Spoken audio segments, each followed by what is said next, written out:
Welcome to episode 8 of the Rebel Army podcast. This week we're joined by Ciara McNamara from the women's team. We look back on a busy weekend of fixtures and we look forward to the big derby ahead.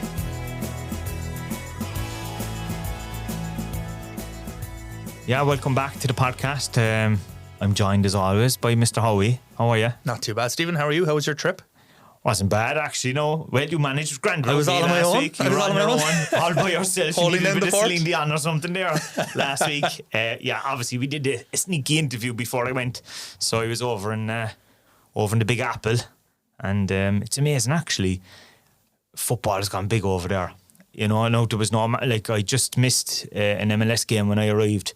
But Fifth Avenue there now, the Adidas shop. The whole thing is about Messi. It's about the MLS. Yeah. You could see it on billboards over there. Like, they're getting ready for the World Cup because the next World Cup, the final is actually in New York in 2026. Yeah, I saw that. And as you were saying, Messi and Suarez and all those lads now going to the MLS. It's just, with that tied in with the World Cup, it's going to become a massive thing in America now for the next couple of years. And that's good. Like, it's the world's game, as they say. Like, and the more it grows over there, everything is huge over there. So if football gets to a point over there where it's massive, then it really is, like, that could end up taking off as a huge sport over there. The MLS is huge, but with those lads over there, it can come more of a draw. Like, I was there, my first time was 20 years ago, and I'd say you'd be lucky to see a football. Yeah. You know? It's very different now, So it's completely changed. So, like, you know, and I think that is, and we're seeing things happen all over the world. So sometimes we can kind of get caught up with, oh yeah, football has become all money and all different things, and it's become celebrity. But it has a ripple effect sometimes as well, because even we look at the attendances in the league here, and now because of social and TikTok, and there's a buzz. Yeah. And it's not just, it's in every country it's happening. Yeah. I mean, look at Rovers and Bows. 10,000 plus, yeah. Like, that's very impressive the other night. Very jealous, but impressive, impressive numbers. Although you didn't see any Cork City jerseys or League of Ireland jerseys over there, no? Not this time, no. Haven't come across any. I'd imagine if I went into one or two of the Irish pubs, I didn't go into any of the Irish pubs when I was there. I'd imagine I would have seen some, because I know there's a couple of Cork lads who own a few pubs there as well. Yeah, we've sent a few. There's always orders from New York and LA as well, actually, for jerseys and tracksuits and stuff in the online shop. So there's definitely a couple over there. There's a few floating around, but didn't come across them. So no, but I got back in time, so I got back Thursday, and got back in time for the match on Friday night. Wasn't a bad result. No, it was good. Yeah, it was another win, another clean sheet as well on Friday, which was very important. Clean sheet. We haven't conceded a goal yet at the Cross, have we? This year? Not at the Cross, no. We conceded away to Finn Harps, and we conceded on Monday, which we'll get to in a bit. But no, nothing at the Cross. We have a 100% record in terms of results and clean sheets at the Cross, which is a good start. The second half was a bit worrying, all right.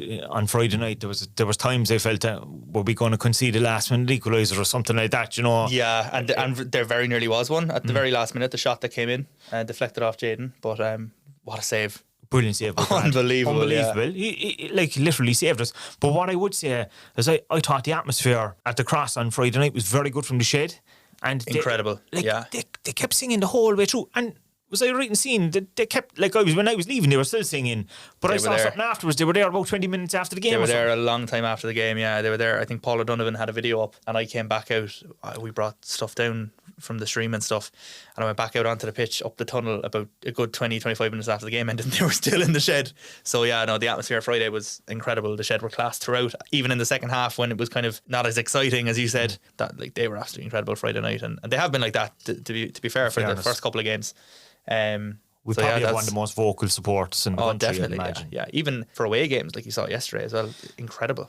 Yeah, so I went up to Wexford as well yesterday, and couldn't get over how many people from Cork were there. I think we took over half the stand. We took over most of the stand, and there was a lot more kind of scattered around the ground, around the kind of perimeter fence and over the dugout side as well. So, and a big bus load went up as well. Yeah, there's a supporters bus. There's a hell of a lot of people driving up as well. We went up early and we were bumping into people in the shops we stopped in on the way up.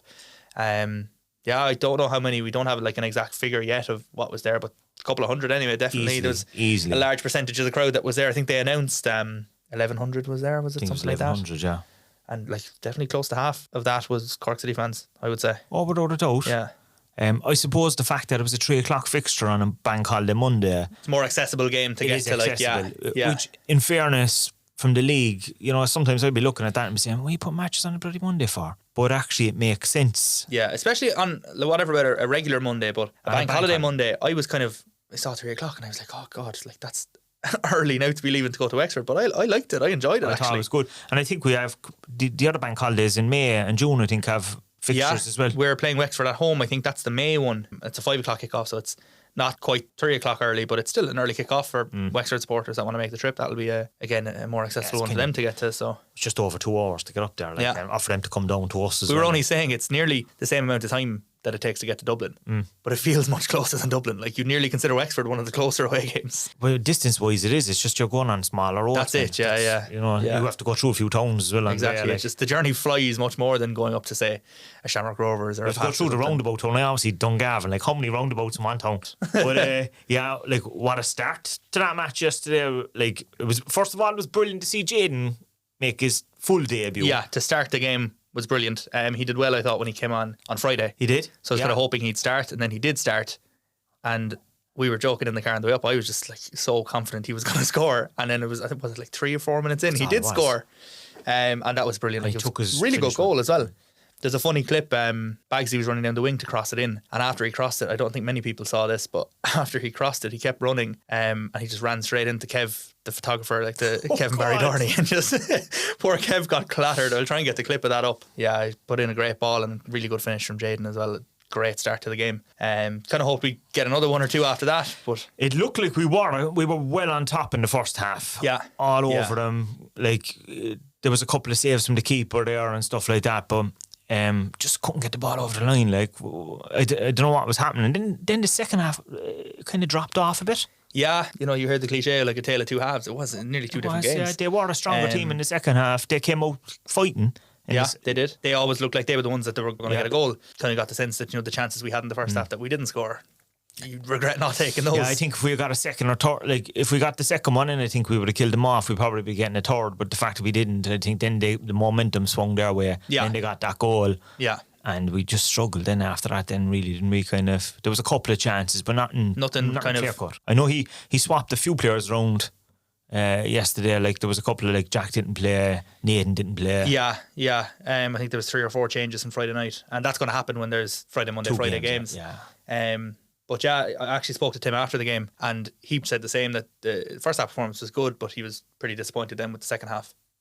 Really, really disappointed and frustrated with the second half. I thought the first half we were very good. We got a great goal early on with Bagsy down the right and cross it, and Jayden gets a very good goal back post. And we had a few other chances where we should have gone more ahead in the first half. And we controlled the game. We passed it well. We moved the ball well. And again, in the second half, like this, we speak about half time, saying we need to pass. We need to move it quicker, shift them about. And the second half, we're completely off the game. It's first half was probably as good as we were controlling the game this season, and second half was probably as poor as we were. It was really, really disappointing. Yeah, he kind of said similar to what we said, really, didn't he? He was kind of a tale of two halves. Yeah, and as he said, like, the first half was a great start and great to see Jayden get a goal, and there were chances being created, and it just felt completely different second half. Don't know what the reason was, or we could see he was frustrated himself after that, because I suppose the big thing was at that point, you know, we would have been, 3 points ahead. We would have actually been more until Finn Harps played. We would have been, I think, possibly even 5 or 6, I think, at that point of the day, because we were the only, ourselves and the Cove, I think, were playing at 3 o'clock. The rest were playing afterwards at 5, I think. But now there's only 1 point between ourselves and Finn Harps. Yeah. Both played the same. Yeah. When we've probably, we should be more. So. Yeah, and to be fair, the Finn Harps game as well was probably, we played them a couple of weeks ago, that ended 1-1, and that was kind of a similar one where there was a good 45 and a not so great 45, and it's games like that, they're the kind of games you'd be frustrated after because you should have won them, and you could be more points ahead. Like, it's probably, look, I'd imagine from Tim's point of view as well, there's a lot of players trying to get used to each other here. We're still in the early days, we're only like a month and a half into the new season. Exactly, yeah, like we're what is it, 7 games in? We're still top of the table. I know, like, we've been scoring. We haven't been scoring as many as we want to, but we're still top of the table. We've been scoring. You do get a sense that there's going to be a lot more goals to come and a lot of really good performances to come. So, like, this, I don't see any reason to kind of be... You don't need to get out the violins yet anyway. Exactly, yeah. No, I think, like, we're still favourites to win the league. It's been a good start. Alright. there's more games to come where you'd expect us to win, pick up more points along the way. So when we click, I think we'll really click. We'll probably score a good number of goals in some match soon. Yeah, we've actually, even the goals that have been scored, there's 7 different scorers already, which is like, that's really good. And like, if you think about it, Cahill broke the record a few weeks ago as the youngest player, for the men's first team at 17, and then Jaden broke it. He only had the record, I'd say, about 3 or 4 weeks. Yeah. Next thing, Jaden breaks it. You know what I mean? So it's so that and that's the one thing I would say. The young kids up there yesterday, I know my own young fellow was with me, but they're excited by seeing the younger players. Yeah. There's a buzz. Exactly, there is. I see a couple of kids. Come here, you're like a celeb to yourself. There's a few kids coming up to you getting selfies there before the match yesterday. There's one or two were watching the old TikToks last week, and they were like, doing where well. were you? You weren't there Sunday night. I know, yeah. I'm being held to a schedule now. Yeah, there was a young fella there. He was putting it to you yesterday. Yeah. He was saying, where were you on Sunday night? I was waiting for the video. Yeah, so we'll have to make that a regular part of the routine now, because I'm being punished for not doing it. So we'll add that to the calendar as well. But you were a busy man over the weekend, so to be fair to you, like, you were travelling on Saturday as well. I know, I had to find time to eat Easter eggs as well, like, do you know what I mean? That's why there was nothing done on Sunday. But no, we were busy as well. It was 3 games in 4 days over the weekend, so we were in Dalymount Park on Saturday with the women's first team, and that was a cracker of a game, 1-0 win. But there could have been more, I think. They had a good few chances. Yeah, it's a bit like the game last week in Ferry Carrick Park. That one was a 2-2 draw, and there could have been 4 or 5 goals for City, and it was the same on this Saturday. Like, Eva hit the post, the first half kind of post and crossbar, the same shot. Ciara Senna had a free kick chance that just went over. Eva did score. The goal she got then was a cracker of a goal. Unbelievable. Like, goal of the season kind of stuff there. It's a funny one. Like, she got it. The touch, like, I think it was Colleen gave it to her. The touch was incredible. She turned and got the space, and you just knew, like, not only was she going to shoot, there was just, like, you knew it was going in. She does it all the time. How many goals she scored like that? You see her in training doing stuff like that. It's ridiculous. But yeah, 1-0 win, and another one where you could come away nearly disappointed you didn't win 2 or 3-0. Was there much of a crowd up there?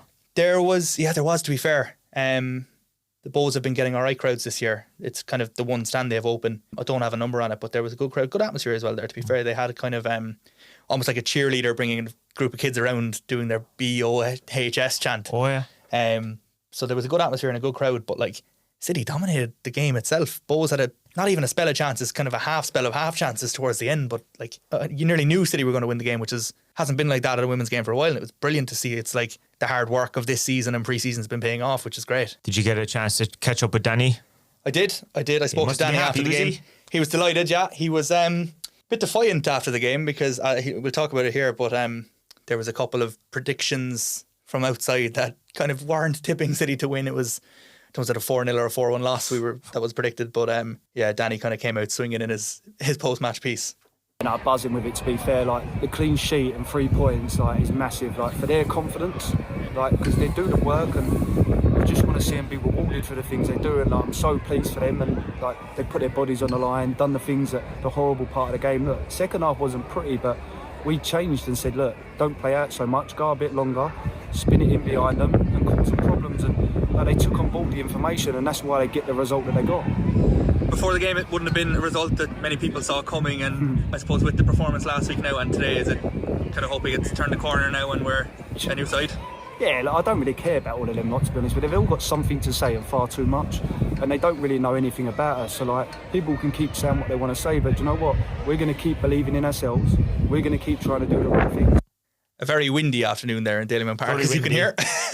We're up on top of a mountain, what? But it's that Dublin weather. There was a bit of a fight in Danny there. Do you know what, right? That sort of stemmed from, to be fair to the FAI or the league account, they've done this thing where they've started to get Irish internationals or ex-players from the league predicting the results, a match day's results or whatever. And it's like, it's good content. Like, it's great from their point of view. But it's everyone's just kind of biting back when the predictions are wrong. It's going to cause debate. The exactly, yeah. So like, a few of our girls and the club account as well kind of replied to, I can't remember, was it Ciara Grant? Ciara Grant did the predictions this week. She had us to lose 4-0 or 4-1, and I think she had Treaty to lose to Shamrock Rovers as well. So Treaty jumped on that as well when they drew 2-2. But it's funny. It's just a bit of fun from the clubs, really. Like, there's no sort of actual anger or malice or anything replying to it. It's just kind of, it's social media content. It's kind of opens up for debate, as you said. And actually, one of the It'll spur people that I people saw on as retweeting it is our guest this week. I see Ciara McNamara actually retweeted and kind of put a kind of an owl emoji or something like that. I thought it was a classic, you know, the old one emoji tweets. So yeah, no, it's no. Look, it's great when it goes the other way. Exactly. You know, yeah, if someone's saying, no, you're going to lose, and the next thing you can come back and prove a point. It gives you a bit of motivation as well to go and do something. So it's I spoke to Danny at half time on Friday night at the Cross, and I said, how are you feeling about tomorrow? And he said he was quite confident. And in fairness, he said, no, he said, we should have probably won last week.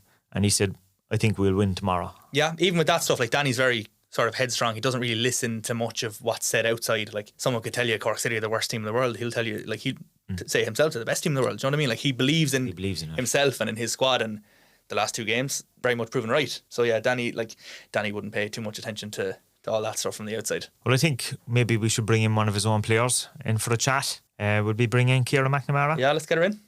Welcome to the podcast, Ciara. Thanks for having me. Well, it's off the back of a great win at the weekend anyway. Yeah, I suppose it was you know, it's always hard to go up there, like, yeah, you know, and you're going, you know, it's not a great place to go to best times, let's be honest, like, but brilliant to get a clean sheet as well, you know, and especially when they were having a good run of form as well, like, so it's good, happy coming out this week, you know. And a great goal too. Come here. We were on the sideline and we were like, she touched it, we were like, oh, she's not taking too far, and then you're kind of near the edge, or see, like, edging out, and then when it hit the back of the net, we went mental on the sideline, like, it was class. And she does it in training, like, do you know what I mean? So it's about time she got one on a match. Yeah, it's about time she got one on a match now, like, to be fair. I suppose before we get into it, let's take us back. A lot of people won't be familiar with the women's game because obviously it's a podcast for the whole club. Yeah.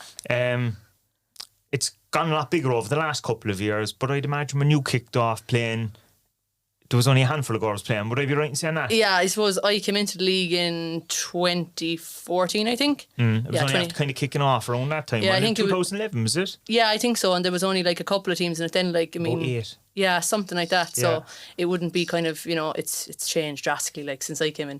Do you know, you'd have maybe like your mum and dad at the match, but now you're getting crowds, like, do you know what I mean? And even the level of player that's in the league now, like, you know, you'd had, I suppose you still have the likes of Kylie Murphy and all them, but like you'd have had girls who, you know, with all due respect, you know, are probably local league level, you know, and they'd been playing National League, whereas now, like, there's a lot of young internationals, there's even senior internationals, you know, you look at like Savannah O'Gorman and Steph Zambra, like, in Rovers, like, so it's grown savagely, like, since I started, like, all those years ago, like. So you're at the club about 10 years, so this year? 10 years, 11 seasons, yeah.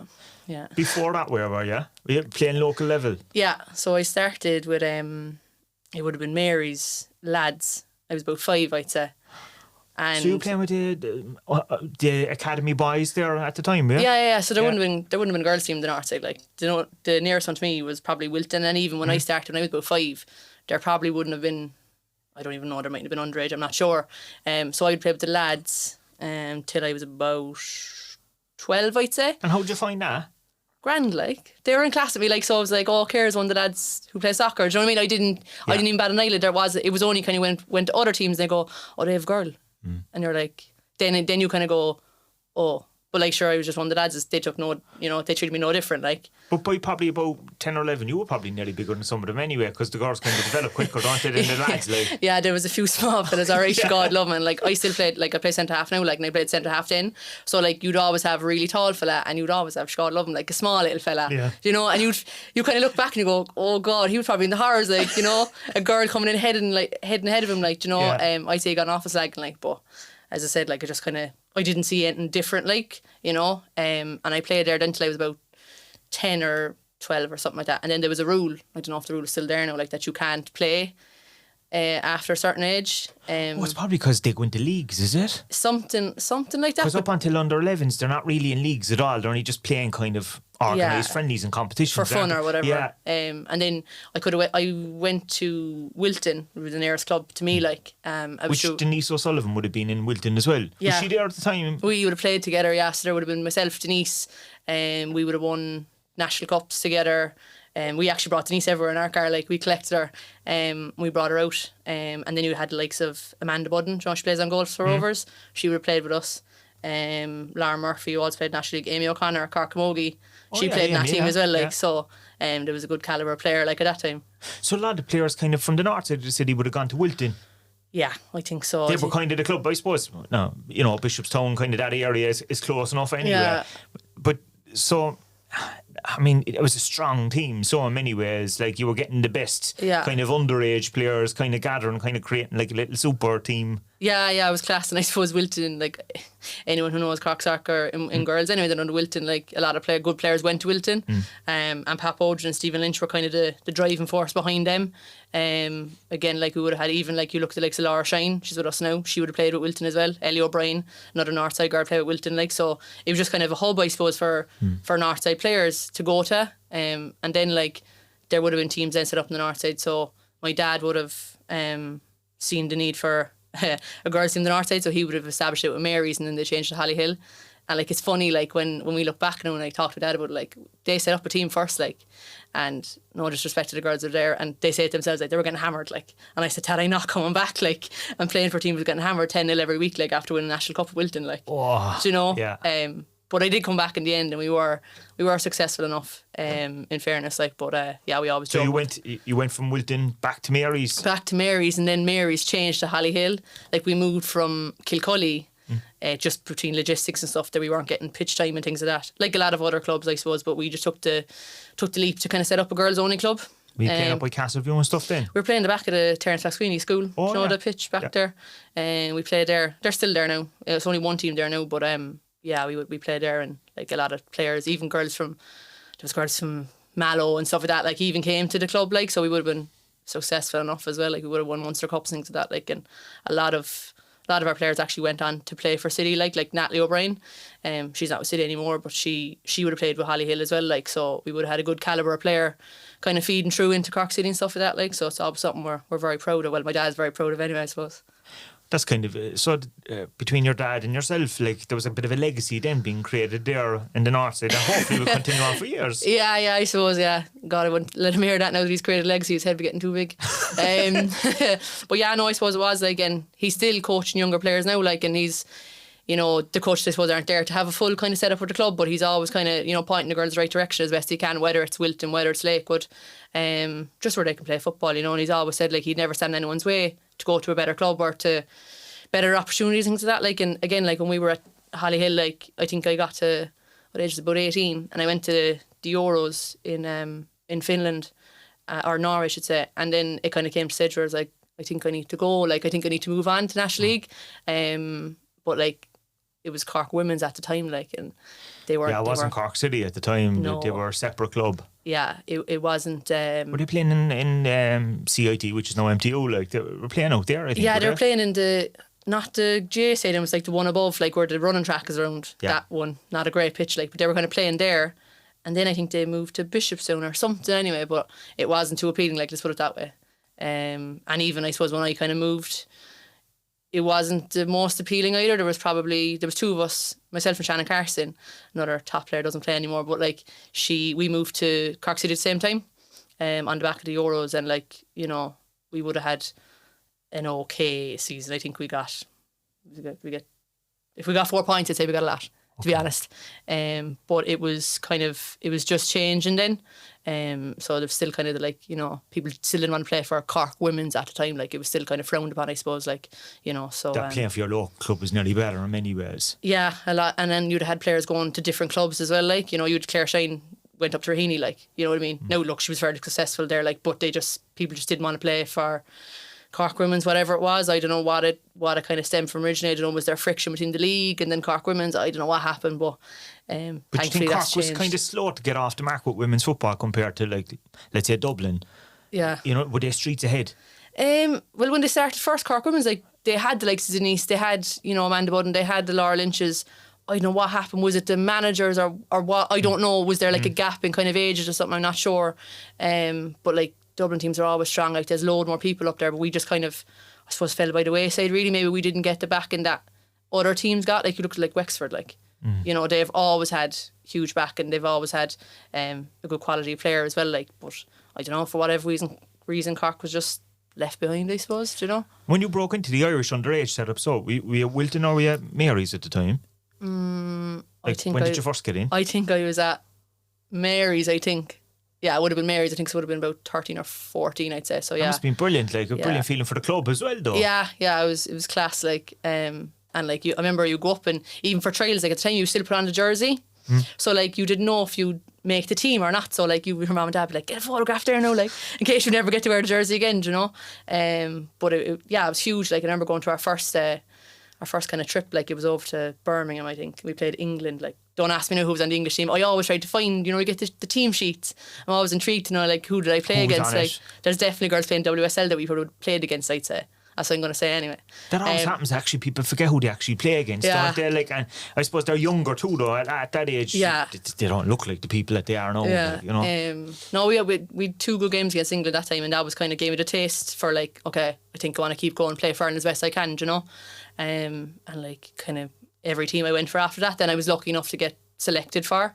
Did you play all the way up to under 19s, was it? Yeah, I did. Yeah, I suppose the most memorable one was going to Norway to European finals. Like we got to semi-finals that year. Like It was, when you look back and you look at the 2 players that were there, like you Katie McCabe there, like do you know, and you're looking where she is now, you Claire Shine, Sarah Rowe, do you know what I mean? That probably kind of created the pathway for the recent success, though. I'd imagine the confidence. In many ways, it reminds me Brian Kerr's underage teams years ago did the same thing. They went on to go into World Cups and stuff. That underage team did the same fee. Yeah, I suppose that's created true. Created a lot of the team for Vera Poe and stuff like that. True, yeah, I never actually thought about it like that, but that's probably... You got confidence, probably. Yeah, and I suppose we kind of, the rest of Europe kind of went, oh, they can actually, they're not too bad, them. And I suppose that spurred on girls to go, well, I'm going to make a living out of this. You know what I mean? That probably spurred on Katie, probably put her on the map to, for the likes of Arsenal and stuff like that, to go, come here, she's not bad, we'll have her, But yeah. And it came at the right time for many of them because it was starting to become more professional in England in particular, and I know in Scotland as well, and across Europe. So we were starting to see a change in the game, because if I go back to you as the young girl playing, and let's say we're playing with all the boys, did you have someone to look up to at that stage? I don't think so. Like no one sticks out. Yeah. I'm trying to even think. Like I think we went to one Irish game. It was up in St. Pat's Ground. Can't think the name of the place. Up there anyway, I think. And I remember Ciara Grant. She played midfield. She played for Arsenal at the time. That's the only person. I suppose Katie Taylor was there, but she wasn't Katie Taylor as we know her now. Yeah, I forgot that she played football before she went into the boxing. Other than that, like there was no one that you go, I want to be her. Yeah. You know what I mean? It was all like coming from Man United household, like it was Roy Keane. Do you know what I mean? Yeah. But no, there was no female. Even like in sports in general, I don't think there was anyone that I went, oh God. Do you know, like I want to be like them, or I want to be as successful as them. Do you know? But thankfully now it's changed a lot. Hugely. Like even at our matches now, like you have signing girls' autographs. There's girls asking you for like go-go's. Like, do you know what I mean? You're kind of walking over there like, give me your boots, give me whatever. Like, and you're going, I can't give me boots. Like, I don't get ones every week. But they go, give me your go-go, and you're like, all right, like, and sure they're weak then, like, because they've Ciara Max go like or whatever. Like, but you go to our games, like where when I started first, like you. Sure, as I said, like you barely have your mum and dad. Do you know what I mean? So it's grown those early hugely, games for Cork women's team, there was hardly anyone there. Yeah, not that I can remember. And I remember my dad shouting, but that's not new. He still shouts now. Like, but they're like there was more of an echo. Let's put it that way. Was it around the same time that Stephanie Roach got that goal, that kind of won the goal? Like, oh yeah, it would have been around that time, would it? It probably would have been, yeah. Where she was up for the Puskas Award. Yeah. And that kind of shot a lot of kind of limelight on the league all of a sudden. Just one goal created this whole kind of excitement, and she became a pundit on TV afterwards and things like that. And she was making even appearances in nightclubs around the place. No, kind of it did, I suppose. Like I remember that goal, and we were all like, you see it on the telly, and I remember seeing her, like there's pictures of her walking out past like Ronaldo, Messi, like you know what I mean, and you're going like, I'm playing against her next Saturday, like, do you know what I mean? That kind of thing, like, so it was huge for the league. And look, fair dues to her, she made what she could of it. Like, she went to America, she went to Italy and stuff like that. Like, she's back playing the league now, but like, I suppose she's probably one of the driving forces of the league, which is great. Like, and it's just fantastic for the league now that it's grown to what it is. So when you joined Cork women's team at the time, you were about what, 17? I was just turned 18, I think, and I joined in September. Yeah.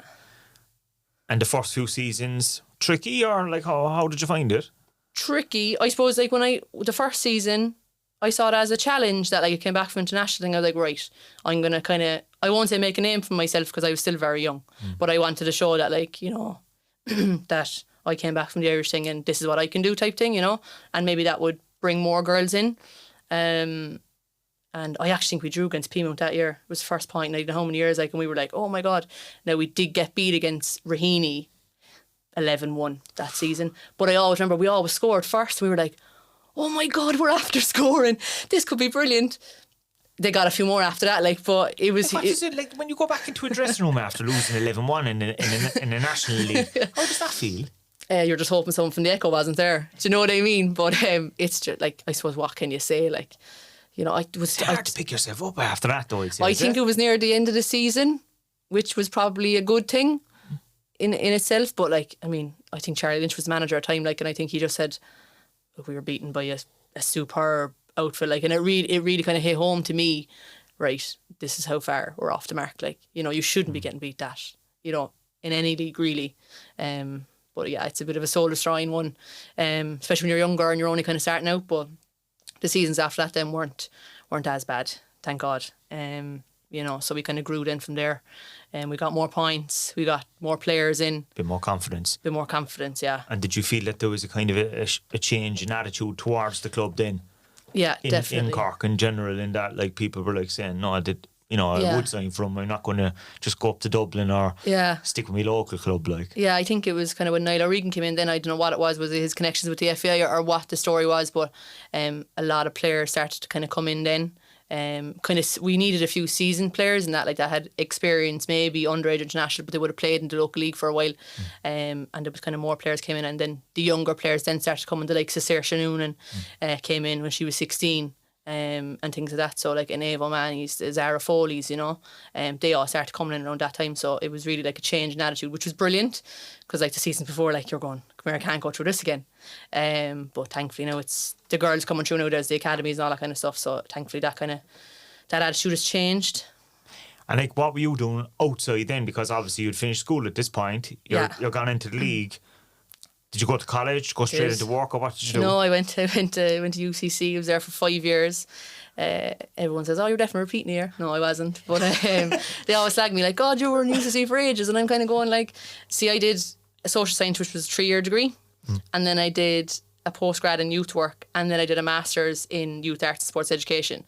So technically speaking, if people only did the 4-year and their 1-year master's, they'd be the same as me. But since I did 3 courses, they thought I was, you know, I don't know, a bit behind, I suppose, or something, I don't know. But I was lucky enough to get the Roy Keane scholarship for 4 years, and then I got the Cork City scholarship then for the final year, yeah. And what, like, did you have to apply for the Roy Keane scholarship? Yeah, I don't know who told me about it. It could have been like the likes of Laura Lynch now or something, who would have been in UCC, and they were like, oh, just apply for that. Like, I don't know any different, like. Is it for people who play for sport?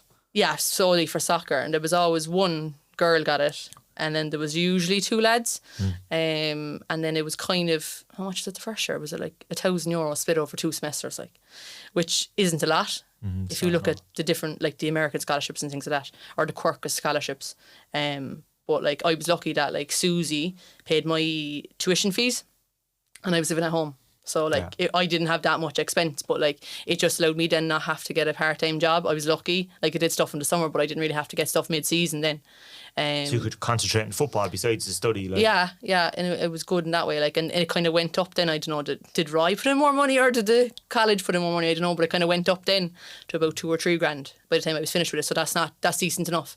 And then the Cork City one then kind of paid for my masters, so I was lucky, you know. It was kind of good also, because you looked up to Roy as a kid, and then you end up on his scholarship. So like, you know, it's lovely, like, and the fact, you know, he came up from close enough to where Mary's is and stuff like that, you know. Yeah, true. I know his parents live out there, his mum lived out that way. Yeah, they live used to live out in Rapeek, and I think I actually live next door to Rockmount now, so it kind of all falls into place. Oh, the same area, like. Yeah. And I know, like, when I was in college, like, you know, you'd get the top and it would say like Roy Keane scholarship, like, so you'd be kind of walking around with a bit of a walk, like, but I always thought that he might come over, because he did come over a couple of years previous. I said, he's due a visit home now, like, I get to meet Roy Keane or whatever, like, never happened. I know, never happened, but and I don't think the scholarship's there anymore, for whatever reason, I don't know, but look, I was just lucky enough to get the scholarship, I suppose. And I was, you know, it, as you said, like, it helped me focus on football, like, as opposed to you know, working and things like that, like. Around the same time then, I suppose, you're probably about to do your masters and City going to run in the cup. New manager Frank kind of came into the team then, and after Niall, was it?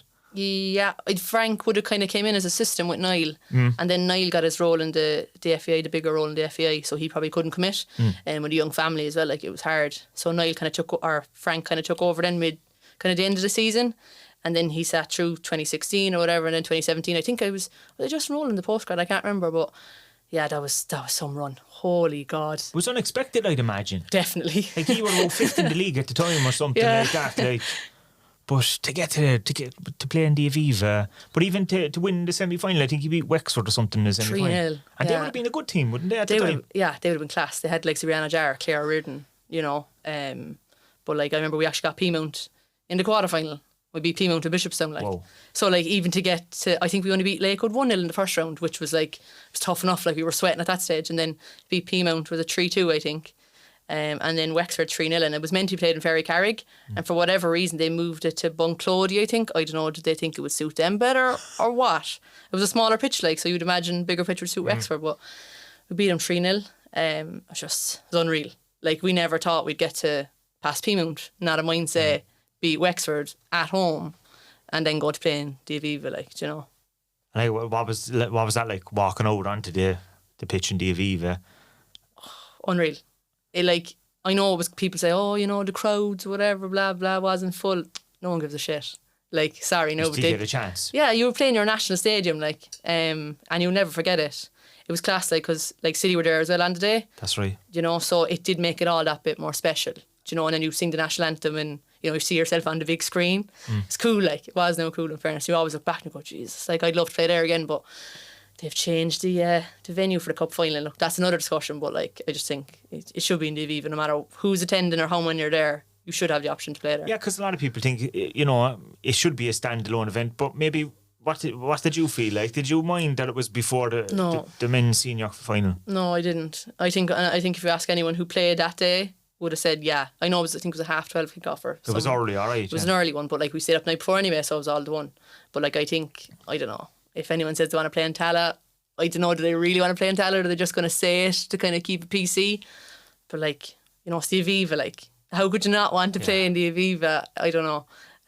It's just surreal, like, even the restrooms, and you go for the walk through the day before, like, it's just, you're like, you know, you're so small inside there and you're looking up going, oh my, you only see it in telly, like. And you think of the history that's gone on in the place and stuff, and the amount of stars that have played there over the years. Yeah. You know. Unreal. Oh, absolutely unreal. And then to win it, like, just... And for you to get to lift the cup, because you were the captain. You were young enough, like. Yeah, what was I? 21, I think. 2021. Yeah, it was unreal, like, some 21st year now. But yeah, no, it was class. Like, I remember just walking up, and I always remember to myself, don't fall now, you're on telly, don't fall. Like, your 5 minutes of fame, don't fall now, like. But yeah, no, it was unreal, like, and like at that time, a lot of the men's crowd had come in, and I think it was John Kennedy, God rest him, got a lot of people in for the last few minutes, and then like going over to your parents' stuff and seeing all the city flags, like, it was unreal. Brilliant. Absolutely class, like, you know, sure. And then the lads winning then as well, like, was just, place went mad.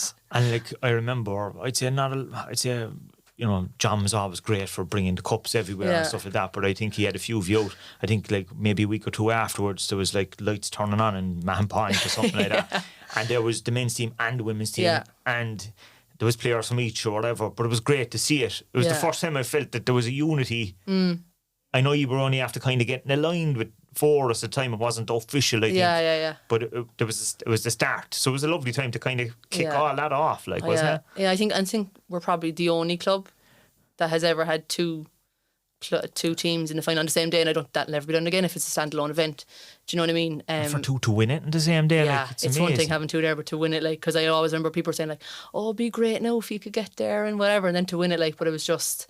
and did you come back to celebrate with the lads as well that time? We did. Did you get to go into Soho and all that? We did, of course, we did. I remember, like, I don't drink, so it's all fresh in my mind. You can remember what I can remember, there was there's some mad stories, and I won't say what now, like, but people that were there will know exactly what I'm on about. There was, and it was like the Monday night then was the big kind of night when there was like, you know, they were like, oh, you're going on stage now and there'll be a crowd. We were like, there'll probably only be like, you know, a handful of people. Yeah, a handful.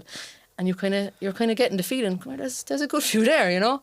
And you go out then and you just see the whole place full, and you're like, holy Jesus. You know, it's just like, and you knew the fans were behind you, but you didn't know how much they were behind you until then, like, you know. And it was brilliant that we were able to tie in with the lads. And I think the 17s won the league as well. The lads won that year as well, and the lads won the double, like, you know what I mean. And it was great for us that they did that. It promoted us as a club, as a team, and as players as well, I suppose. And like the club were very good, and kind of, you know, I think I went on telly with Alan Bennett like 2 days later or something on Today Show. Like, that wouldn't have been done before. Like, you know. And I don't, you know, it's mad, like, to think of what happened after that. And as you said, like, we were at Turn on the Lights in Manpine, Bandon, you name it, schools, the whole lot. Like, I think, you probably got to go to different schools for the year after then. Yeah, it was class. I think we actually Trish Fenley Hunt, she got married that year. Now, she wasn't playing with City, but she had been with City for years.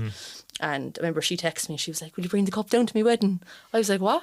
She was like, just bring it down to the reception, like. So she invited a few of us down. I remember we went down with the cup, like, into Little Island. I think she got married down there, and we brought the cup in, like. And it was bittersweet for Trish, and that she didn't win herself, but it was nice that she got her hands on it. Like, she was part of those players that kept the team going when we were getting beat 11-1. Do you know, she was there that kept. Then if they didn't keep going, it's always important to remember those type of players as well, that you know, that stick with it, because easily the club could fold. Oh yeah, and they would have folded only for those players. Do you know what I mean? And I'm always telling the girls now today, like, yeah, it's brilliant, we're playing Turner's Cross, we're getting this, that and the other, but like, you have to remember as well where it came from. Do you know what I mean? Just to kind of go, right, we're not getting this, but this is what it was like when I joined. Do you know what I mean? And do a lot of those players go support, you know? Yeah, they would, I think. Yeah, I suppose Trish is above the 19s now. And you'd still see a few at games and things like that, or they'd touch base and they'd say, we're doing well now, or whatever, like, best of luck for this game or whatever, you know. But yeah, no, it is nice to kind of remember those players and just acknowledge the work they did, you know, to pave the way for where we are now, you know. After, I suppose, the success then of the Cup, you became actual Cork City Women's FC then at that point. Yeah. Frank stayed in charge for a while, but then he went to the men's team or something. What happened there? He decided to take a step back for whatever reason. And I think he kind of went into the men's. I don't know, was it straight away after, or was it? It might have been a while after. Something, because he got his pro licence anyway. There was some rig. I don't know. I didn't really kind of care too much about it, but like, he went into the men's team. But then Ronan Collins would have been the academy coach at the time, I think, and he just kind of came in and he was interim at the time, and then it just kind of fell into place, I suppose, that he took the manager's role and stuff like that. So yeah, and I think he brought Paul Farrell in with him at the time, so they would have stayed for 2.5 years or more, I think, something like that. And I suppose they got us to the cup final then, and another cup final in Tala, unfortunately. And there wasn't many people at that because it was peak COVID, like. But yeah, that wasn't a great day at the office now. If we could have stopped the clock at half time and whatever, it would have been grand. But yeah, the full-time score was 6-0, I think. Yeah, it was a very, very hard one to take. The only kind of, I suppose, probably nearly worse than the 11-1 in many ways, because it's a final, is it? Yeah, and it's on RT too, like, you know what I mean. People are texting the day before, best of luck, and then you see him work on the Monday. Didn't go great, did it? No, it didn't. No, but look, it was that Peamount team was, you know, they went on to win the cup and the league and the whole lot, but it was a bit of a bittersweet moment because we did keep 0-0 to half time, and we did have a really good run in the league that year. I was just disappointed that we kind of left that many goals in for ourselves more than anything else. You know what I mean? We knew we weren't 6-0. You know. Did it reflect the game though on the day, like, or like, were they that strong, like, in the second half? Truth be told, I can't remember too much. I kind of wiped it, I suppose, but they were strong. There's no two ways about it. They were strong. They had Stephanie Roach and all them as well at that time. They were probably, you probably said 3 goals, I suppose, you know. But I think when they got the third one, the 4th, 5th and 6th came fairly quickly after that. I suppose, you know, in your head, like, you're not coming back from that. You know, if it's at 2, there's always that hope that we nick one here now. You know, it could be a dodgy few minutes and we could, you know what I mean? But when it goes to that, then you're going, you know, and when you see the change being made, you know, then in your own head, right, we're not coming back from this. So it's about trying to close up shop as best you can. But, you know, would you ever look? Obviously, that was on television. Would you ever go back and look at that then? That particular game, not a hope. Not a hope. No. Park that. That's it. Finished. Yeah, park that one. Now I'd watch the 2017 one, all right. Yeah. For obvious reasons, but. It's on YouTube actually. Is it? Yeah, I saw it there today. No, I wouldn't watch the 2020 one. No, never again. Maybe the first half, but no. I wouldn't do it to myself, like. Do you know what I mean? So coming out of COVID, then I suppose there's a bit of a momentum then because the national team were doing well. There was a kind of what would I say? They were encouraging kids to get to League of Ireland games for women as well. Yeah. And it wasn't like all of a sudden there was crowds appearing. Or did you notice that yourselves? Like did you see a bit of a momentum coming? You know, there was like, and I suppose the change of us going from Bishopstown to the Cross was huge. You know, people probably knew Bishopstown was there, but they didn't really like. It's an awkward place to get to. Yeah. I mean, you can get to number 8 or whatever, 208, like, but it's grim. Turner's like, Cross is more central, really. Yeah, Turner's Cross is the home of Cork soccer, like. Do you know what I mean? You want, you know, everyone goes, oh, you go down to the Cross. Do you know what I mean? You can come from town, walk out or whatever, and there's plenty of buses and stuff, but it was huge, like, and I suppose that drew more people in. It drew more kind of Cork City fans in, I suppose, you know, bringing their daughters, bringing their sons, whatever the case may be. And yeah, crowds did gradually grow. I think we actually set an attendance record. I can't remember what year it was. Was it 20? I think it was 21, I think. We set a record for the league. Now it's been beaten since, but like that was huge. We were playing Treaty like at home, and you're in the dressing room and you can hear the drum from the shed over your head. Brilliant. And you're going, am I hearing that now? Like, am I imagining it? Like, and you walk out and like, I know it's only 1,000 people and you know it doesn't fill the Cross, but like for us, it was like the Cross was sold out.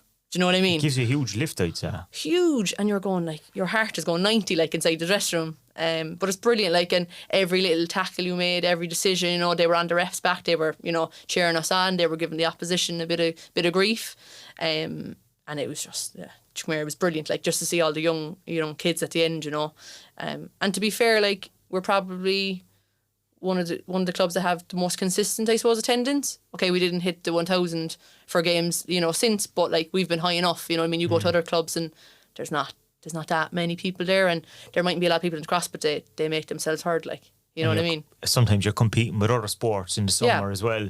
You are. I suppose you're competing with Premier League or whatever on a Saturday afternoon, or you're actually competing with underage. Yeah.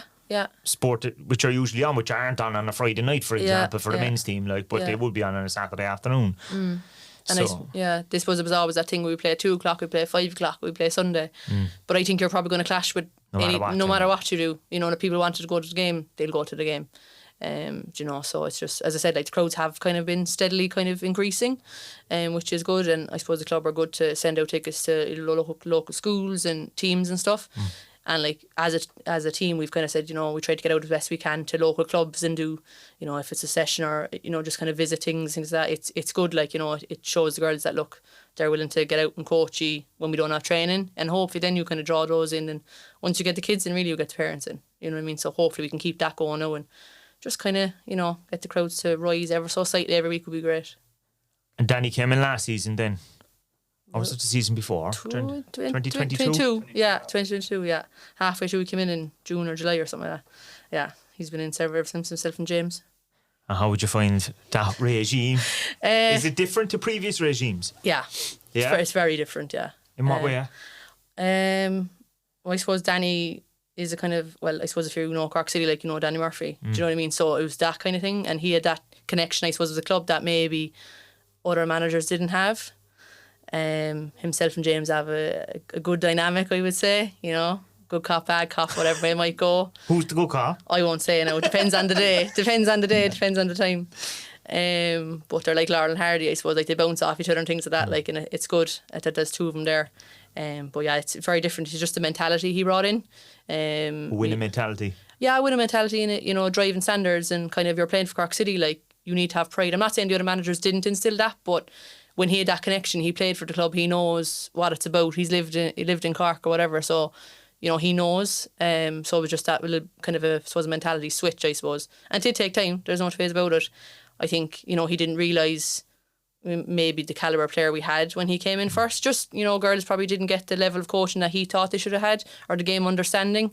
They might not have had that in underage or through the local leagues and stuff, so it did take them time to kind of get their heads around that, and they'll say that themselves, like, but I think now we're at a place where he knows kind of the level we're at, and we know kind of what he wants and stuff like that, for the most part anyway. But yeah, I remember when he came in first, like, we trained on a Friday, and he was talking to me and he was looking at me stupid, like, and I was going, I'm not, like, what? He couldn't understand me, like. He was like, I was like, what? He's like, I can't understand your accent. And I said, I can understand yours then. You know what I mean? How could he not understand? I don't He's know. been in Cork long enough. I don't know. And he was like, no, you're gonna have to slow down. I don't know what you're saying. Like, and even to this day, like I'd say something, he'd look at Shauna, like Shauna McCarthy, and he'd go, what did Max say there? Like, and I'm like, my accent isn't that strong. Like, I'm not speaking Chinese or some language that he doesn't know. God love me, still struggles. Like, but here he'll get there. Do you know? Hopefully everyone can understand us today. Anyway, that's all I say. I know, yeah. No problem anyway. Yeah, so he's grand. He's learning, but yeah, no, it's been a huge change, and it's been a good change really for the club, and just hopefully that we can keep going, and you know, working with Danny and James and stuff like that. And this season, then a lot of changes, a couple of new players coming in. Yeah. A lot of young players on your team as well, isn't there? There is, but there's actually, and I'm happy to say, there's a lot of girls over the age of 24. Well, when I say loads now, like there was only like. I'm still the oldest, but like at 27, like, but there's girls the now. oldest at 27? Yeah, the oldest at 27. They're like, the mum of the team. And I'm like, yeah, okay, I get it, like, but if you look at other teams then, like, I'm a spring chicken in comparison to Wexford, like, there's girls there that are 35, 36, like. Amazing, isn't it? That's such a different dynamic between, I know. You know, City and Wexford, like. Yeah, it's funny, like, we have there's a few of us now that are probably 25, 26, 27, and we have group chats called the pensioners, like, do you know? Aoife Robinson set that up, Robbo, when she came in. So there's 6 of us in that chat or something like that. Like Darrow, new signing, Colleen, she's in it as well. Christina and Shauna, they're kind of young pensioners, but they're still like the old group. Do you know what I mean? They'd be 3 years younger than me, like. But yeah, we set that group up just to kind of go, right, you know, we're the old ones, you know. But yeah, I know it's nice to have girls that have that experience as well, because we were very young, like, raw even. Yeah, a lot of kind of 15, 16-year-olds even playing, did you? Yeah, so Senna was 15 or 16 when she played her first game, do you know? So we did need that that player with a bit of more experience. I suppose life experience really, as opposed to playing experience, because, you know, you can play how you want, but you need a bit of life experience as well, just when things aren't going your way, or, you know, maybe having a bad run of form where you can kind of remove yourself and go, right, okay, we've had a bad run, but look, this is where we're going towards, this is the progress we're making, and, you know, just to kind of say, like, it's not to be all and end all at the end of the day. There's worse things in life, you know. But as a youngster, you think it is. You think it's to be all and end all. Whereas as you get older, you learn. You put it into perspective. Yeah, you do. Yeah. You always put it into perspective. And I think our sports psychologist, Dennis, has been very good at that. Like, he'd say it's a moment in time, you know, if you're not playing, if you are playing, like, it's a moment in time. It's, you know, not to kind of, obviously you'll be disappointed if you're not playing or whatever, you're not in the squad, but like, you have to look at it and go, right, it's a moment in time. Like, next week could be different, you know, 2 or 3 weeks down the line, they could change something. So you just have to be ready when called upon, you know, and just kind of keep sticking to what you're used to, and keep your head down and keep working, and, you know, hopefully those girls with experience will be able to you know, keep the younger girls going, and, you know. Like, people wouldn't realise that the G have everything. Nearly the men's team have, like, psychologists, strength and conditioning coaches. Yeah. Like, what? Like, the psychologist is 1-to-1, or is it a team? Like, how does that work? So it's kind of we have 1-to-1s with him. Is it like 2 or 3 times a year, depending? And then he would work with. We also have a leadership group. So I'm in the leadership group, and there's 5 of us in that. Different ages, different levels of experience and stuff. And then he would do work with the whole group as well. So just kind of, you know, mental strengths, things like that, if things aren't going your way. You know, we'd reflect on games, things that's written that we could change from a mental point of view, just preparation for games and things like that, and how to maybe, I suppose, silence the noise outside the dressing room. You know, you can have people on social media and stuff, and I suppose if you're younger, you could get drawn into it. And do you get much of that? Would you get abuse, like? Or you wouldn't get abuse, like, but you'd have the old keyboard warriors, like. Okay, yeah, giving out. Giving out, saying, oh, he should be doing this person should be on, that person, he should try this way, you know. But you're going, like, if they probably passed in the street, like, they probably wouldn't say it to you. Now, some would, but a lot of the time, so, like. Just block it out.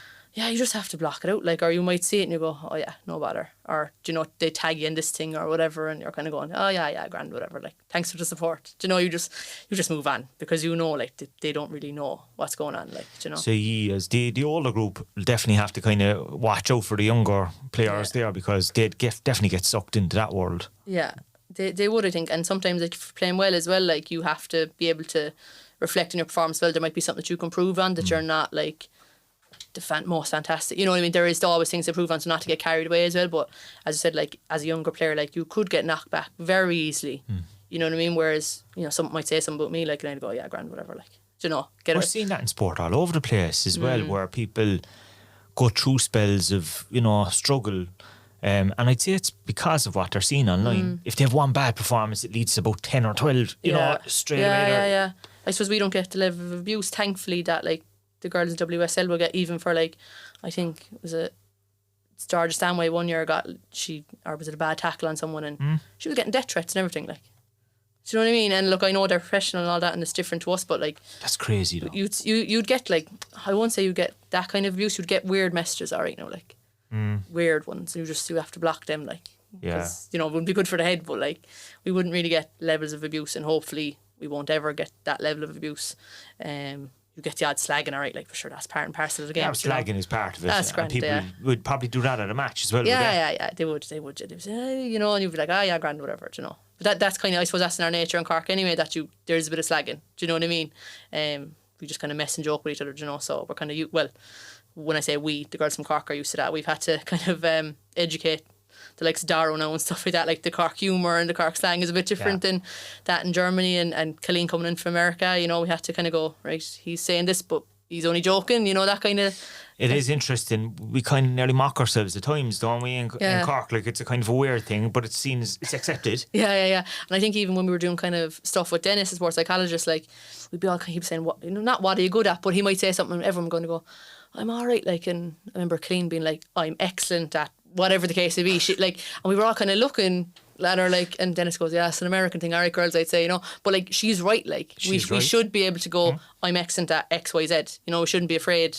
But I suppose it's a Cork thing and an Irish thing, really. Like, we just it's often what holds us back, and in many sports as well. That, you know, this kind of too modest at times. Maybe we need a bit of confidence. I suppose, it's almost the underdog mentality then, that you're always like, slag yourself, I'm not good enough, I'm going to prove them wrong, you know. I suppose that's what drives us on, really, like, you know. And this year, like, I know it was a kind of a mixed start. I suppose the second match was a bit of a heavy defeat in Galway. I know you had to swap pitches and stuff, but no, you got to draw in the All-Ireland Cup, and then you were into this weekend, beat Bows. I know there's a gap now again, but are you feeling a bit more confident going for the rest of the season? Yeah, definitely. And I suppose it was a huge reaction to come back from the Galway defeat and go down to Wexford and, you know, 2-2. Could we won it? Maybe. Could they won it? Maybe. You know, it was a first entertaining game. And then to win at the weekend was brilliant.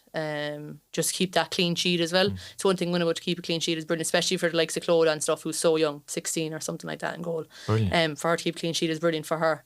And I do feel that, like, we're kind of turning a corner now. We know that, like, certain things aren't acceptable, certain things are, and hopefully we can just keep that, you know, momentum going. Keep getting positive results. Doesn't have to be wins all the time, because we know where we're at in terms of the table and stuff. We have our targets as a team, so if we can just reach those targets, that'll be a good day at the office, you know. So, and the lads will be happy, hopefully. And obviously you're part-time, so how do you do training and stuff? Do you do it at night? We do training Tuesday, Wednesday, Friday, and it might change then depending on the week, like a match on a Saturday, but like most of us work, well, there's a good few of us work college and then school as well, like, so it's fairly full on now, right? Like, especially when you're, you know, you might have gym now this evening, but you might have video before that, so you could be out training for 2.5 hours, like, do you know, and you might only be back from work at 5 o'clock, or some girls. You're tired, like. Yeah, it is, but sure, like, we love it, like, so if we're doing it anyway, do you know what I mean? And people always say, oh, you know, you could have gone professional. Yeah, you could have, but, like, you know, still happy where I am in here in Cork, do you know, that kind of way. So. And did you get to, so obviously after doing your masters, did you get to work in the sports and social and stuff like that? Like, so I worked in Mallow it was like a level 4 sports and rec course, basically like a FOSS course essentially. They got paid to be there, and we would have had a lot of young people who would have had, like, maybe addiction issues, things like that, just kind of unstable family environments, different ethnic groups as well. So that brought a mix of just, you might have had feuds and things like that, so you have to balance all them. And I taught 3 modules down there: soccer, surprise being one of them, food, nutrition, and health, trade, fitness. And I was there for about 3 or 4 years. But now I moved up to the other end of the spectrum, working with older people now.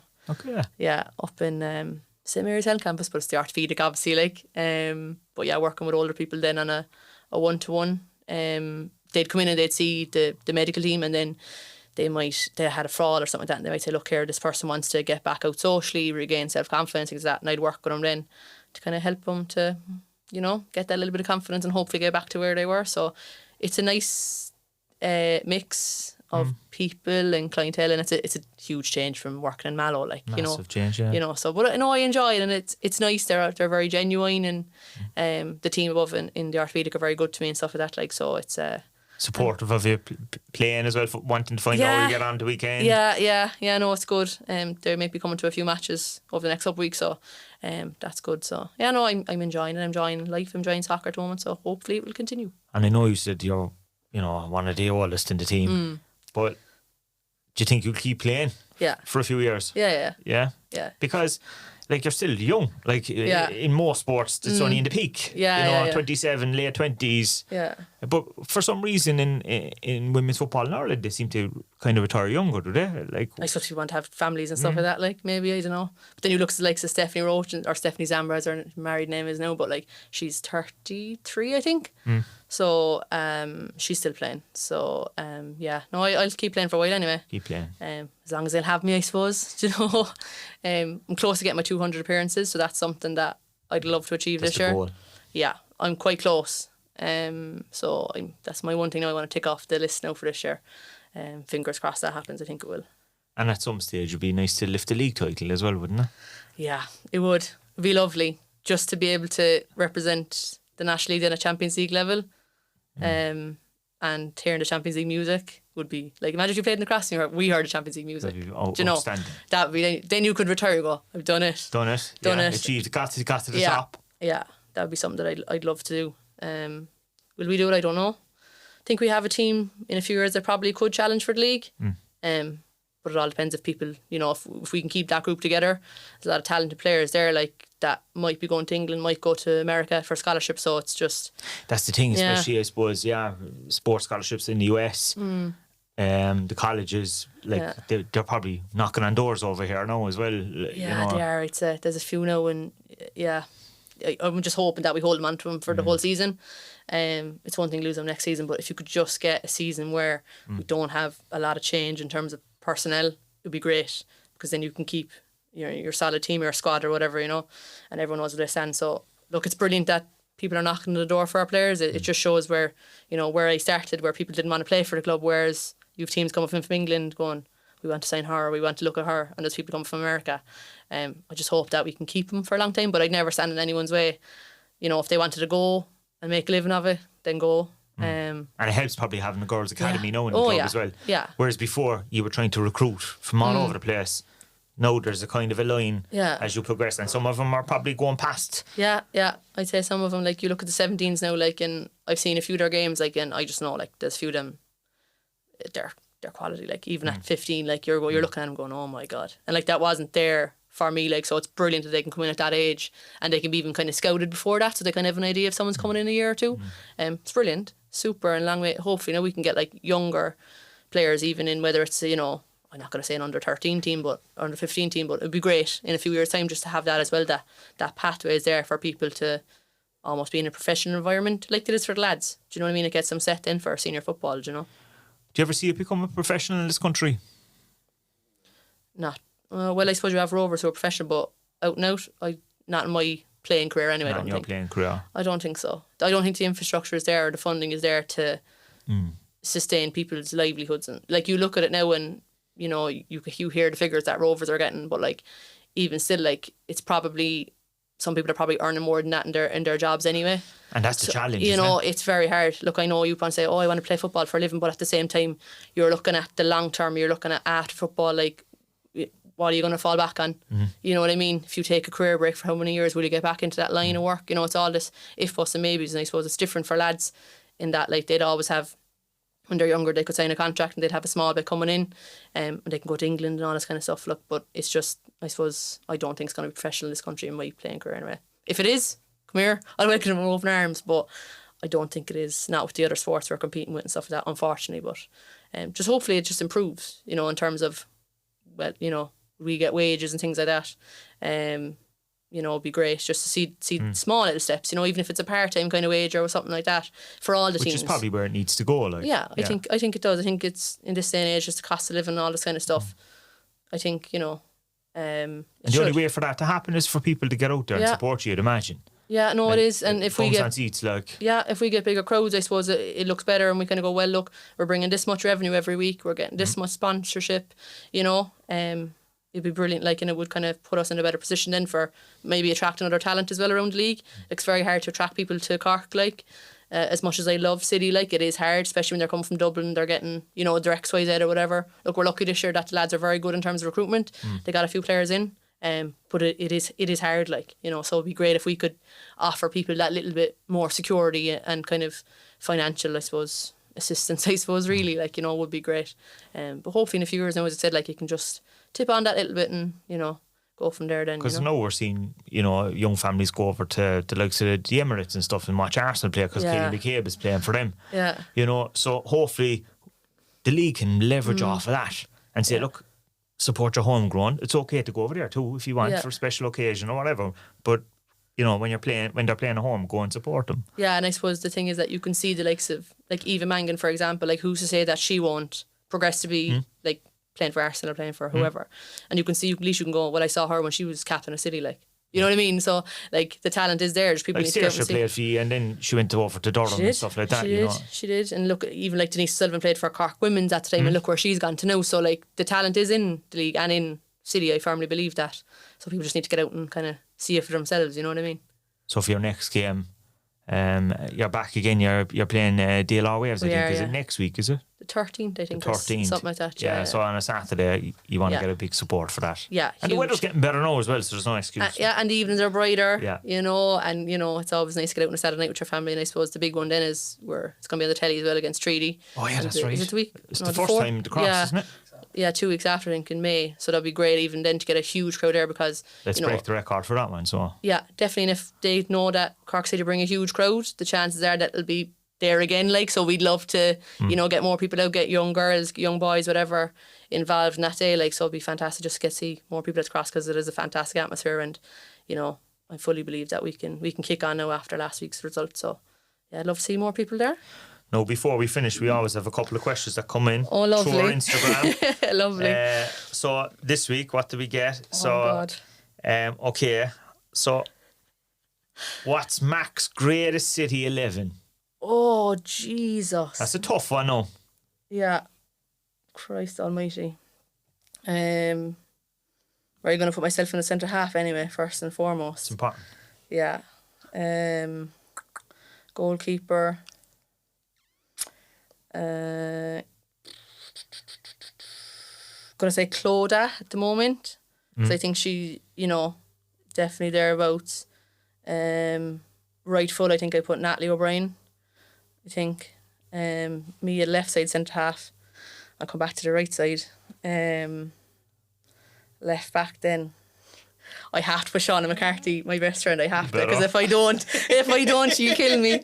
She'll kill me. I can feel her eyes staring at me already. Then I'm gonna go for a girl called Megan Burke in as a 6. She would have played with us 2017. She's Canadian, like she was here on scholarship with UCC, so she was class. I'm gonna put God Almighty. Saoirse Noonan probably is the 10.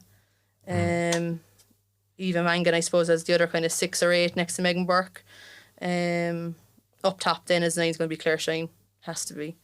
Right wing and left wing and then right side centre half, isn't it? God almighty. Right wing. Just trying to go through the players that I played with now, do you know, that kind of a... I suppose Katie McCarthy, she probably deserves a mention in around there. She doesn't play anymore, but she was super with City, like, yeah. She'd probably go left wing maybe because she can cut in. Right wing then. God. We've really put you on the spot here. Yeah, I'm really thinking, like, I haven't thought this much all morning. Right side centre half, I'm going to put Maggie Duncliffe next to me. I think we had a good partnership in 2017, so I'm going to put her there. Right winger. Who will I put? They'll kill me now train tonight if they hear this. If they went to put me in the team. I'm going to put... do you know what I put Ellie O'Brien? Right wing. So that's your team. Yeah, that's my team now. We'll have to get on to put a graphic together. Yeah, God, imagine the abuse I'm gonna block everyone. Actually, something we should do with the other players as well. I know, yeah, you didn't put any of the lads on the spot then. No, this was a question that came in. Yeah. Put Mac on the spot there, yeah, no problem. Thanks to that person whoever sent that a message in anyway.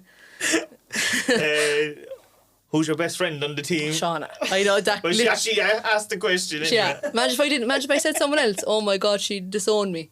So. What's your favourite football memory and why?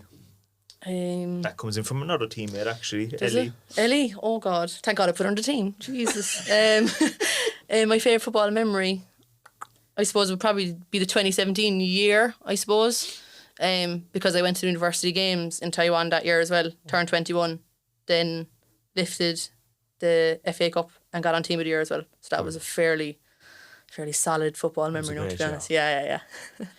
No, Philly's asking, who's your sporting hero? I think I might be able to guess that one, right? I'd say you wouldn't need to be Inspector Fucking Poirot to best guess that one anyway. Yeah, Roy Keane. I suppose growing up in Cork, being a Northside family, being a United fan, has to be Roy Keane. Do you know? Has to be.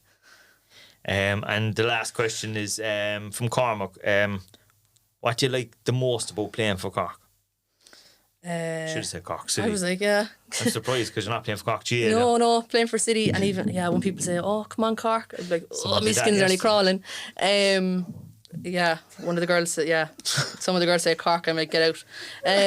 But my favourite thing about playing for City, just the kind of community and aspect of the club, how everyone's behind everyone. Yeah. And just how much people get involved, even if it's sponsorship, fundraising, matches, support. I don't think any other club in the country has it. So that'd be my favourite thing about playing for. Obviously the cross is huge as well, but I do think the atmosphere people create around the club is just something that you can't really describe unless you come to play here, do you know what I mean? So yeah, definitely that. Well, I think that's a great way to finish. Thanks a million, Ciara, for coming on. No bother, thanks a million. It's fascinating to go through your career, and best of luck for the rest of the season. Thanks very much.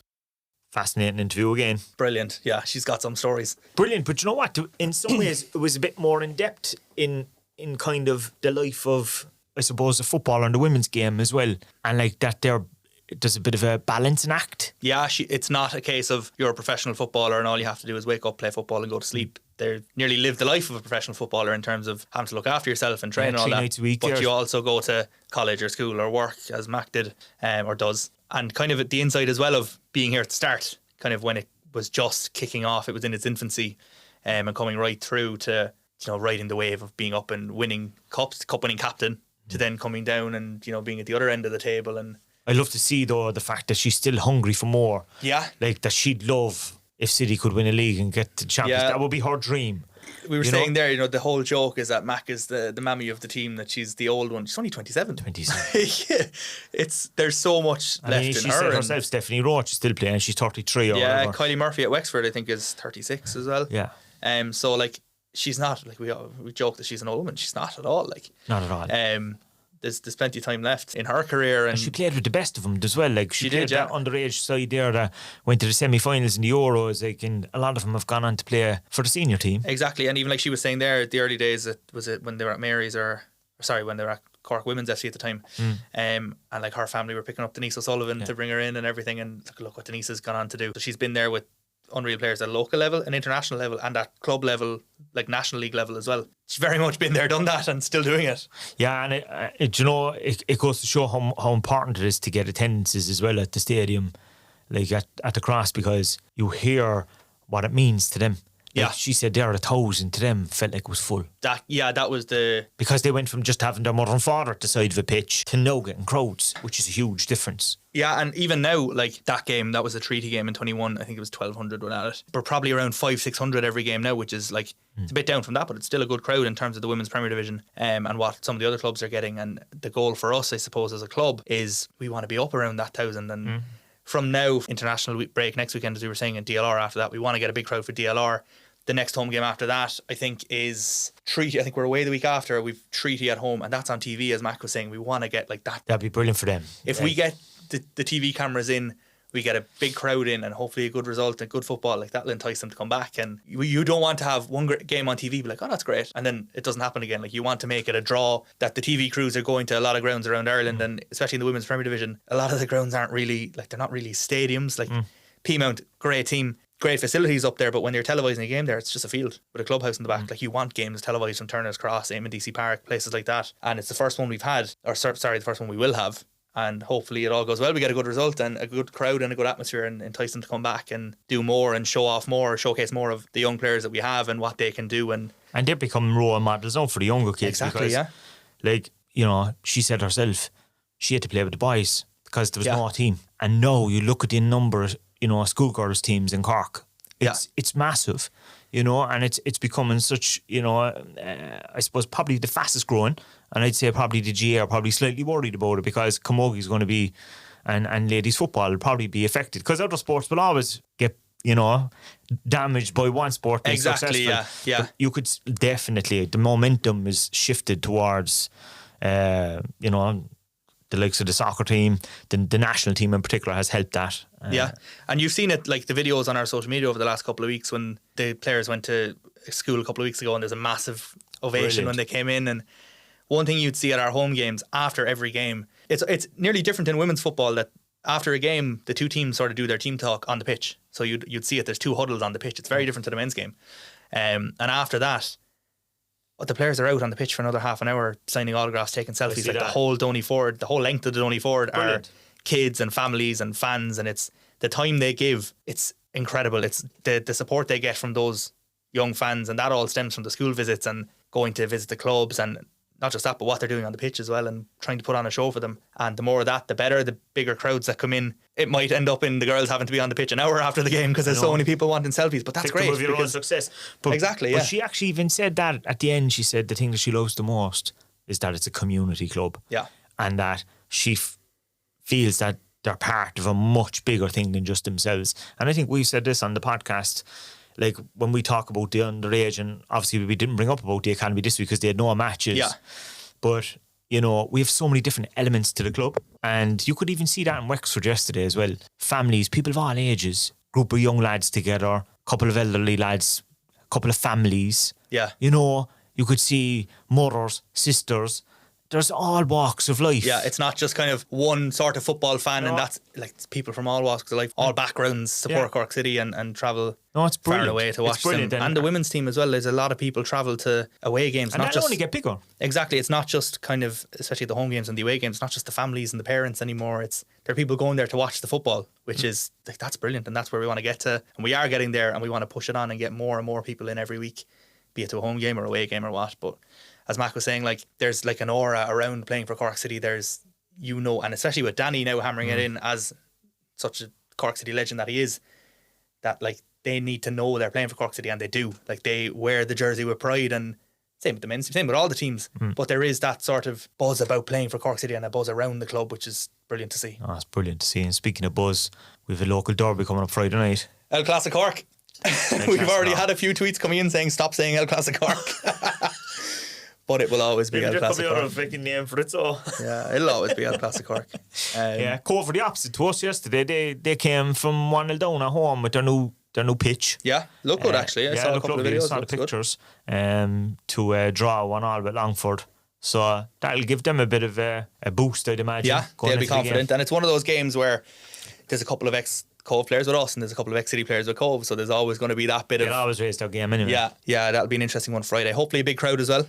I'd imagine it would be. Yeah, there's always a big atmosphere in those kind of games. So there was a big like last week we got over 3,000, but I know Ringmahon were playing in the Rockmount in the FAI Intermediate Cup semi-final at the same time, which isn't ideal really. It's not. There would have been a couple of people up there that would ordinarily be at the cross, you would think. And I hate when they do that kind of thing where they put Munster Senior League games or, you know, FAI Intermediate Cup or something like that, or schoolboys or whatever. Or a rugby match over the road as well, yeah. You know, we'd be starved for stuff there most of the time, and then everyone has to be put on at the same time. You have to choose, people shouldn't have to choose, you know. Yeah, so I don't know if there's anything else on Friday night. Don't think so. But, so hopefully, you know, people who support football in Cork will come out. Yeah, and with the hour changing now, it'll be brighter later, and the weather will hopefully... I know it's raining now. Bill. I know true, yeah. I know it's raining as well now, and if the weather kind of dries up now for the second half of the week, and good place to spend your Friday evening, especially when it's a Cork derby like that.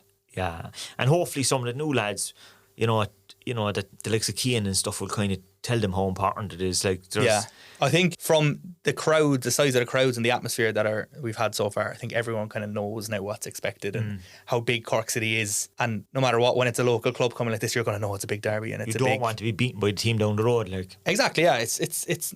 I say big derby, like it is a derby, but it's just because the local atmosphere, it's going to be that bit bigger. There's only 2 clubs in Cork in the league, like, so. Exactly, yeah. And the shed, as we were saying, the last couple of weeks have been brilliant, so it's going to be the same on Friday night. You'd imagine Cove will have a vocal support as well. Wexford yesterday, I know it was like a mini shed up there. Yeah, it was very loud in Wexford actually, wasn't it? Yeah. Non-stop for the whole game. Yeah. I know, because my Apple Watch said it went up to loud environment, was it? Loud environment. I was going to go deaf. Yeah, I'd say that happens in the shed now a lot on a Friday night. 120 decimals or something. Yeah, it I was wonder very what's loud. the highest, I wonder. See, can we break 120 this week? I know, to be fair, Gar Fleming from Audivox, they're a sponsor of the club, and particularly on the women's side, he's been at the women's games. I don't know what the device is called now, but he has something measuring the sound levels when the teams come out or when a goal is scored and stuff like that. So he'll be the man to have the figures on that. But another one now on Friday night. Hopefully another big result, keep us top. We have to keep the momentum going of our home wins. Yeah, you always hear the football cliche of make your home ground a fortress, and it's kind of going back that way. I know there was the last couple of years, it probably got to a point where teams weren't massively afraid coming down to Turner's Cross. Kind of swinging the other way now. We're winning the home games. Big atmosphere every Friday, so the longer it stays like that, the better, and that's what we all love to see. And get your tickets in advance. I know you save a few bob anyway. Yeah, they're selling away actually. But just as well. in case, like if it was a bright evening, remember kids are off school this week as well, people will be looking kind of to wrap up the holidays with something to do. Exactly, yeah. You could get a boost all of a sudden, and you might, I know I met 1 or 2 guys last year, I think it was outside the first game of the season, and they're like, couldn't get a ticket, I didn't realise it's sold out. Yeah. Like, things do sell out. Yeah, it sells out, and things sell out faster than you expect half the time. But like even now, the past weekend, we were open down at the Marina Market again, and we had tickets there for the Athlone game, but also for the Cove game, and we sold a couple there. They're selling away online, so if you haven't already, get them online, or if you're around Douglas, they're available in the club shop as well. But corkcityfc.ie/tickets, you'll get tickets for whatever upcoming games are there. Women's next home game against DLR Waves is up there as well. But it's just easier to get them in advance. As you said, you save a couple of euro. I think it's €5 more expensive on the gate, like if you're paying at the ticket huts. So you could buy your programme at that, or buy the lotto. The club lotto's on every week as well. Actually, that's something we haven't spoken about much here. Actually, it's every Monday evening, the draw, and that's a weekly thing. The funds raised from that go to the academy sides. Okay. And so it's corkcityfc.ie/lotto. The jackpot at the minute is sitting at €10,700, and £5 or £10, as you said. So not a bad pay for no holiday. Exactly, yeah, not bad if you could win that. I don't know if we can enter that or win that or what, but I wouldn't mind it myself. New York again. Yeah, I'll go with you. Yeah, we'll draft someone else in to host it. Someone to come in to do the podcast. But yeah, there's the club lotto as well. That's another vital sort of fundraiser and for all these our things academy are important. sides. Like, it is, yeah. You hear, Ciara talking about that they'd love to get to the stage where even they get to part-time, and that will happen if we get support on a number of different levels. We've had new sponsors coming this year. Yeah. We've had a lot of new sponsors, particularly on the women's side as well. Yeah, actually, and the crowds have been good as well, like across the board. So the women's great. The women's game in particular is growing a lot. So as Mac was saying there, it's on the sort of trajectory, maybe not to fully professional, but it's definitely on the right path. It kind of reminds me of the 90s with the men's team, where they were all working, and sometimes you get huge crowds, and then there'll be other weeks there'll be nobody there. No one there. You know what I mean? So that's kind of the same type of thing. A bit before my time now. Yeah, definitely before your time. I wish it was before my time. But that's what we want to see. We want to see it build. Yeah.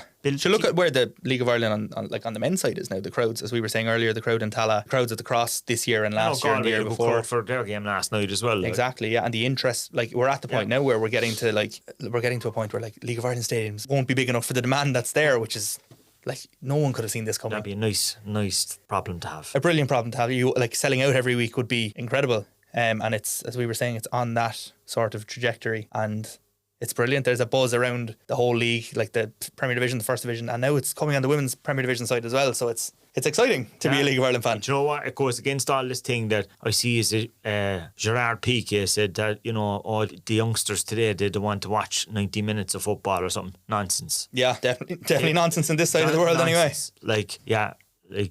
You only have to be at the game yesterday day or the game Friday night and see all, the teenagers, how they're hyped up and all of that. and people of all ages, as I said, they love. There's nothing better than seeing it live. Yeah, especially when it's your local team as well. You know, people go to England or wherever to watch Premier League teams or whatever, but when you go 10 minutes down the road to Turner's Cross or to any ground in Ireland, wherever you're from, and it's your local team that are representing you and your community, it's brilliant. And look, Ciara said it too there in the interview about you're seeing potential future stars as well, and I think we have that in both teams actually. Yeah, we do. There's players. We have a lot of underage internationals lining up for both teams at the moment. Yeah, there's players on both sides where you describe them as the kind of players that you need to embrace them while they're here and get down to the Cross and be able to say in 5 or 6 years' time, I saw them playing for Cork City. And just like people in the past could say, I remember seeing Denise O'Sullivan play for the women's team years ago. Exactly. I remember seeing Kevin Doyle or Ogden now as well in Luton. So, definitely get out and see them before it's too late, before they're doing what the likes of Jake O'Brien is doing with Leon or, It's nearly disappointing that many didn't get to see him because it was during COVID and it was mostly behind closed doors. I know Frank Owen was on the bench again at Palace, at Palace at the weekend, you know, and Mark O'Mahony's been on the bench with Brighton as well. You know, there's a good few of them floating around now. And Saoirse's doing all right over in Durham as well. Yeah, so, she is. So, watch the future stars. We're not saying that we want them to leave. Of course, we want them to stay. Definitely not. We want, This is what happens sometimes in our league. Yeah. We'd love to be at a point where we could hold on to them, but we if want they're to keep them here, good, be the person that says, I got him. Yeah. Just like I remember seeing Gavin Bazunu save a penalty down the cross. So do I, yeah. Sadly, it penalty, wasn't it? And he was only 16 as well at the time. Yeah. So it does happen. So, don't dismiss the league. I'm sure anyone that's listening to this anyway knows. They know, we're preaching to the wrong people here, probably. Tell your people at work, tell people in school. And bring a friend to the Cross. You're going to be at the Cross anyway, Hype them up. Hype up our youngsters. Exactly. And so I suppose we better wrap it up because we've been rambling again. not that we're about ramblers. Wrong word this week, I'd say. Yeah. You're on the wrong podcast, I'd say. They don't have one. Yes. They might after the weekend. We'll see. But we'll be back next week with another episode. And as always, if you haven't already, make sure you leave us a rating on Spotify or Apple Podcasts or wherever you listen to us. Yeah, and make sure you answer the questions on Spotify as well. We usually have a few in there. Exactly, yeah. All that interaction helps with the chart placement. We were only talking there. We're up in the top 10 in Qatar at the minute in football charts, which is random, but we'll take it. Yeah. So whoever's out in Qatar, as always, thanks for listening and we'll see you next week. See you then.